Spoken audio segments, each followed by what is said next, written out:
So liquor case విషయంలో కవితకి clean chit, ఈ కవితతో పాటు ఇప్పుడు 23 మంది ఎవరైతే ఆ కేసులో ఉన్నారో వాళ్ళందరికీ కూడా క్లీన్ చిట్ ఇవ్వడం పైన ఇటు కాంగ్రెస్ నేతలు ఏమనుకుంటున్నారు అనేది కూడా వాళ్ళ మాటలోనే ఉందాం. ప్రస్తుతం మనతో పాటు general secretary, TPCC general secretary Charan Kaushik Yadav ఉన్నారు. ఆయనతోనే మాట్లాడే ప్రయత్నం చేద్దాం. సో ఏ విధంగా చూస్తున్నారు ఈ యొక్క లిక్కర్ కేసులో క్లీన్ చిట్ ఇవ్వడం పైన? 23 మంది ఇప్పుడు బయటకు వచ్చి స్వేచ్ఛగా తిరుగుతున్నారు బయట, దానిపైన 23 మంది ఎక్కడ స్వేచ్ఛ తిరుగుతారు? ఆల్రెడీ ఈ కేసులో 2 సంవత్సరాల కాలం పాటు అదేవిధంగా ఎవరైతే ఢిల్లీ డిప్యూటీ సీఎం, అదే కాకుండా సీఎం గారు, తర్వాత ఆమ్ ఆద్మీ పార్టీ సంబంధించి చాలామంది అరెస్ట్ చేశారు. వాళ్ళంతా జైలు నుంచి బయటకు వచ్చిన పరిస్థితి మనం చూసినాం.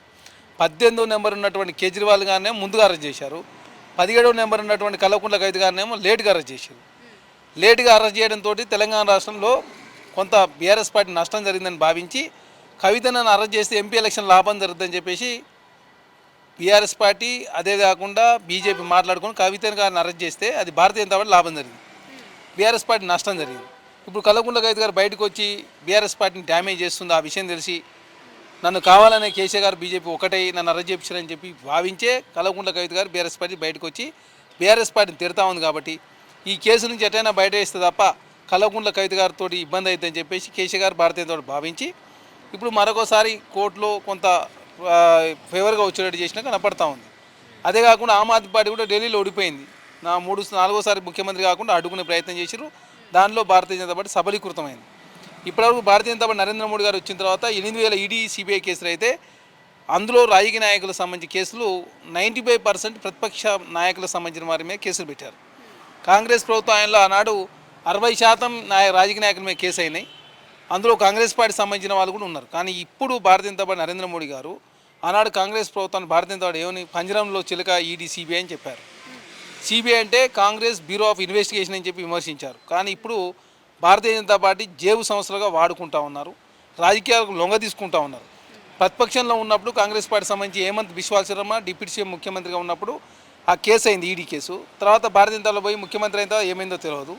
సుజనా చౌదరి, సీఎం రమేష్ గారు టీడీపీలో ఉన్నప్పుడు కేసు అయింది. భారతీయ జనతా పార్టీ పోయిన తర్వాత ఆ కేసులు స్లో అయిన పరిస్థితి. ఎన్సీపీ సంబంధించి అజిత్ పవార్ గారు ఎన్సీపీగా ఉన్నప్పుడు కేసు అయింది. తర్వాత వారు భారతీయ జనతా ఎన్డీఏలో పోయిన తర్వాత కేసులు పోయిన పరిస్థితి. అశోక్ చవాన్ సహారా కేసులు అదే జరిగింది. అదే కాకుండా కాంగ్రెస్ పార్టీ ముఖ్యమంత్రి కమల్నాథ్ గారి మీద కేసులైనాయి. అదేవిధంగా రాజస్థాన్ సంబంధించి అశోక్ గెహ్లాట్ వాళ్ళ తమ్ముడి మీద కేసులైనాయి. తర్వాత స్టాలిన్ కుమార్తె మీద కేసు అయింది. కేజ్రీవాల్ గారి మీద కేసులైనాయి. అదే సోనియా గాంధీ గారు, రాహుల్ గాంధీ గారు అంటే ప్రతిపక్షాలను లొంగ తీసుకునే ప్రయత్నం భారతీయ జనతా పార్టీ చేస్తూ ఉంది. భారతీయ జనతా పార్టీలో పోకముందు కేసులు అవుతా ఉన్నాయి, అయిన తర్వాత ఆ కేసులు మాపవుతాం. 25 మంది జాయిన్ అయితే భారతీయ జనతా పార్టీలో 23 మంది మీద ఈడీ సిబిఐ కేసులు క్లీన్ చీట్ వచ్చిన పరిస్థితి మనం చూస్తూ ఉన్నాం. అంటే భారతీయ జనతా పార్టీ రాజకీయానికి వాడుకుంటూ ఉంది. రాజకీయ స్వప్రయాణం కోసం ఎవరి మీద కేసులు పెట్టే ప్రయత్నంలో భారతీయ జనతా పార్టీ ముందుకు పోతా ఉంది. దానిలో కేజ్రీవాల్ గారిని బలి చేశారని చెప్పి చాలా స్పష్టంగా అర్థమైంది.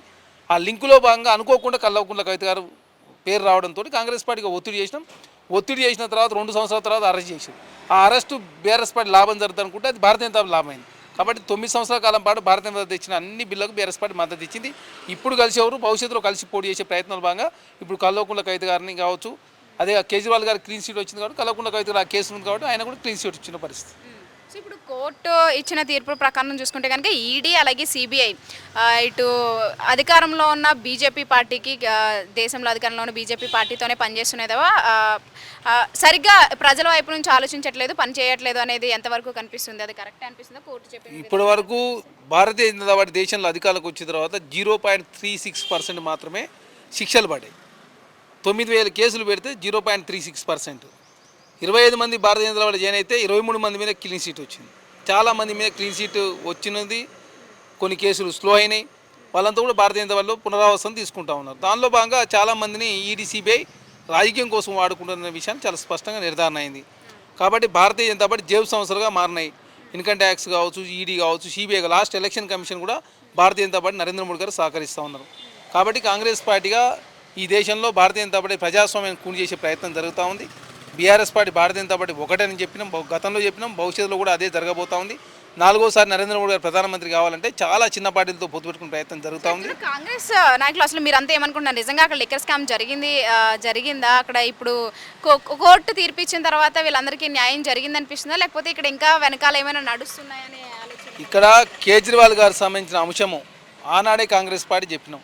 4వసారి కేజ్రీవాల్ గారు ముఖ్యమంత్రి కాకుండా ఇండియా కూటమిలో వారు భాగస్వాములు లేరు కాబట్టి కేజ్రీవాల్ గారిని అరెస్ట్ చేసి ఎందుకు హర్యానాలో కావచ్చు, గోవాలో కావచ్చు, గుజరాత్లో కావచ్చు, పంజాబ్లో కావచ్చు, ఢిల్లీలో కావచ్చు ఆమ్ ఆద్మీ పార్టీ మూలంగా భారతీయ జనతా పార్టీ నష్టం జరుగుతూ ఉంది. ఇండియా కూటమిలో ఉంటే ఇంకా లాభం జరుగుతుంది కాబట్టి కేజ్రీవాల్ మీద అక్రమ కేసులు పెట్టారు. ఆ లింకులో భాగంగా వైఎస్ఆర్సీపీ సంబంధించిన మాగంట రాఘవ గారు కావచ్చు, తర్వాత వాళ్ళందరికీ కేసులు వచ్చినాయి.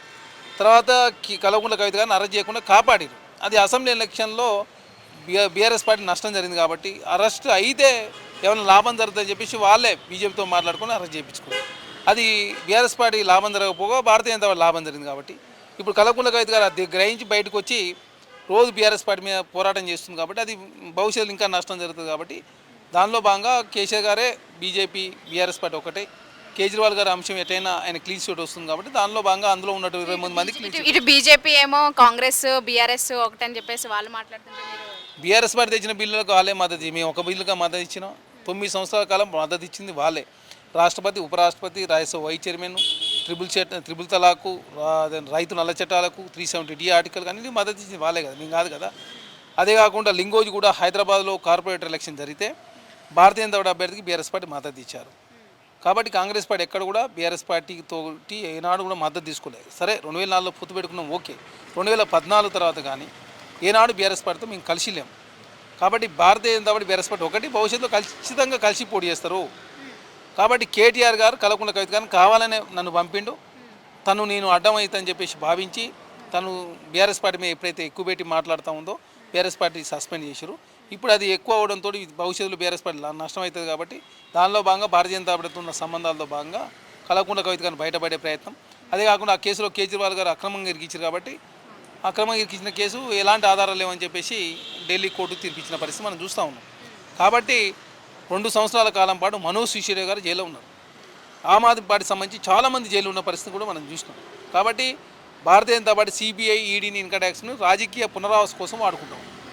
సో ఇప్పటివరకు కూడా వచ్చిన విమర్శల ప్రకారం చూసుకుంటే కనుక ఫ్యూచర్లో కవితతో కాంగ్రెస్ పార్టీ ఏమైనా అలయన్స్ అయ్యే అవకాశం? కల్వకుంట్ల కవితకు కాంగ్రెస్ పార్టీకి ఎలాంటి సంబంధం లేదు. ఏ పార్టీతో కలిసి పోటీ చేసే ప్రసక్తి లేని చెప్పినాం. ఎందుకంటే గతంలో సిపిఐ పార్టీతో కలిసి పోటీ చేశాం, టీజేఎస్తో ఉన్నాం. కాంగ్రెస్ పార్టీ ఆ 2 పార్టీలతో మాత్రమే పొత్తు ఉంది తప్ప ఇప్పటివరకు వేరే పార్టీతో పొత్తు లేదు. కల్వకుంట్ల కవితతో కాంగ్రెస్ పార్టీ సంబంధం లేదు. ఆమెతో పొత్తు కానీ కాంగ్రెస్ పార్టీలో జాయిన్ చేసుకునే అవసరం కానీ కాంగ్రెస్ పార్టీ లేదు. వాళ్ళు ఎప్పటికైనా BRS party, Bharatiya Janata party ఒక్కటిగా ఉండేవాళ్ళు. కల్వకుంట్ల కవిత గారు ఈనాడు కాకపోతే రేపైనా కేసీఆర్ గారితో కలిసే అవకాశం ఉంది. దానిలో భాగంగా మేము మొదటి నుంచి ఏదైతే అనుకుంటా ఉన్నా, ఏదైతే చెప్తా ఉన్నా అది నిజం అవుతా ఉంది. ఎందుకంటే BRS party, Bharatiya Janata party భవిష్యత్తులో కలవబోతూ ఉన్నారు. అదే కాకుండా Bharatiya Janata party, BRS party వేరువేరుగా పోటీ చేసినప్పుడు కాంగ్రెస్ పార్టీకి అత్యధికంగా ప్రయాణం జరుగుతూ ఉంది. Bharatiya Janata party, BRS party ఏదో ఒక పార్టీ పోటీ చేస్తే అది ప్రధానంగా ఓటు షిఫ్ట్ జరుగుతూ ఉంది. టీఆర్ఎస్ పార్టీ ఓట్లు బీజేపీకి, బీజేపీ ఓట్లు బీఆర్ఎస్ పార్టీ షిఫ్ట్ అవుతున్నాయి. బీఆర్ఎస్ పార్టీ ఓటు కానీ బీజేపీ ఓటు కానీ కాంగ్రెస్ పార్టీ ఎక్కడ షిఫ్ట్ కావట్లేదు. అవన్నీ కూడా నిర్ధారణ అయినాయి. ఎందుకంటే కరీంనగర్ గ్రాడ్యుయేట్ టీచర్స్ ఎలక్షన్లో బీజేపీ పోటీ చేసింది, బీఆర్ఎస్ చేయలే. బీఆర్ఎస్ చేయకపోతే బీఆర్ఎస్ ఓట్లు బీజేపీ షిఫ్ట్ అయినాయి, దాంతో 2 గెలిచారు. మహబూబ్నగర్లో అదే లోకల్ బాడీ ఎలక్షన్లో బీజేపీ చేయలేదు, బీఆర్ఎస్ పోటీ చేసింది. 120 ఓట్లు బీజేపీకుంటే బీజేపీ ఓట్లు బీఆర్ఎస్ షిఫ్ట్ అయితే బీఆర్ఎస్ పార్టీ గెలిచిన పరిస్థితి. కాబట్టి బీఆర్ఎస్ పార్టీ ఓట్లు బీజేపీకి, బీజేపీ ఓట్లు బీఆర్ఎస్ పార్టీ షిఫ్ట్ అవుతున్నాయి. కాంగ్రెస్ పార్టీకి షిఫ్ట్ అయ్యే అవకాశం లేదు. దాన్ని రాజకీయం చేసే ప్రయత్నంలో BRS party, Bharatiya Janata party ముందుకు పోతా ఉన్నాయి. కల్వకుంట్ల కవితతో పొత్తు పెట్టుకునే అవకాశం కాంగ్రెస్ పార్టీ లేదు, ఆ అవసరం కూడా కాంగ్రెస్ పార్టీ పట్టలేదు. సో ఇక చివరిగా ఈ యొక్క కోర్టు ఇచ్చిన తీర్పుని ఎంతవరకు మీరు కాంగ్రెస్ పార్టీ సమర్థిస్తుంది ఈ యొక్క కేసుకి సంబంధించి? సరే, కోర్టులు ఇచ్చిన తీర్పుని ఎవరైనా గౌరవించాల్సిందే. తర్వాత కేజ్రీవాల్ గారిని ఆనాడు కావాలని కక్షపూరితంగా ఇరికించిన మాట వాస్తవం. ఆ మధ్యలో లింకులో భాగంగా కల్వకుంట్ల కవిత గారి పేరు వచ్చింది. వచ్చిన పేరును తీసేయలేరు కాబట్టి అది కంటిన్యూ చేసే ప్రయత్నంలో కాపాడే ప్రయత్నం భారతీయ జనతా పార్టీ చేసింది. రాజకీయంగా నష్టం జరిగింది కాబట్టి అరెస్టు కూడా చేశారు. ఆ అరెస్టు భారతీయ జనతా పార్టీ ఉపయోగపడేది, బీఆర్ఎస్ పార్టీ నష్టం చేశారు. ఇప్పుడు కేజ్రీవాల్ గారికి క్లీన్ షీట్ ఇచ్చారు, కల్వకుంట్ల కవిత గారికి కూడా క్లీన్ షీట్ వచ్చింది. ఎందుకంటే 23 మందికి క్లీన్ షీట్ వచ్చింది కదా. మాగంటి రాఘవ్ ఇప్పుడు వాళ్ళ తండ్రి టీడీపీలో ఉన్నాడు, ఎన్డీఏ భాగస్వామ్య పక్షం ఆంధ్రలో. ఇక్కడ బీఆర్ఎస్ పార్టీ గతంలో చాలా బిల్లులకు మద్దతు ఇచ్చారు. భవిష్యత్తులో వాళ్ళు కలిసి పోటీ చేసే అవకాశం ఉంది. 4సారి ప్రధానమంత్రి కావాలంటే ఖచ్చితంగా చిన్న చితక పార్టీతో పొత్తు పెట్టుకునే అవకాశం ఉంది. ఇప్పుడు తెలంగాణ రాష్ట్రంలో ప్రతిపక్షంగా బీఆర్ఎస్ పార్టీ ఉంది, భారతీయ జనతా పార్టీ బలైన పడతా ఉంది. కాబట్టి బీఆర్ఎస్ పార్టీ ఏది చెప్తే భారతీయ జనతా పార్టీ తినే అవకాశం చాలా స్పష్టంగా ఉంది. కాబట్టి కల్వకుంట్ల కవిత గారు బయటకు వచ్చినట్టు ఈ నాటకాలు, కపట నాటకాలు ఏ క్షణం ఎప్పుడైనా కూడా బీఆర్ఎస్ పార్టీతో కల్వకుంట్ల కవిత గారు కలవక మానదు, బీఆర్ఎస్ పార్టీ బీజేపీతో కలవక మానదు. కాంగ్రెస్ పార్టీ ఒంటరిగా పోరాటం చేస్తాం, ఒంటరినే ఉంటాం. కాంగ్రెస్ పార్టీ 2వ సారి తెలంగాణ రాష్ట్రంలో అధికారం రాబోతుంది.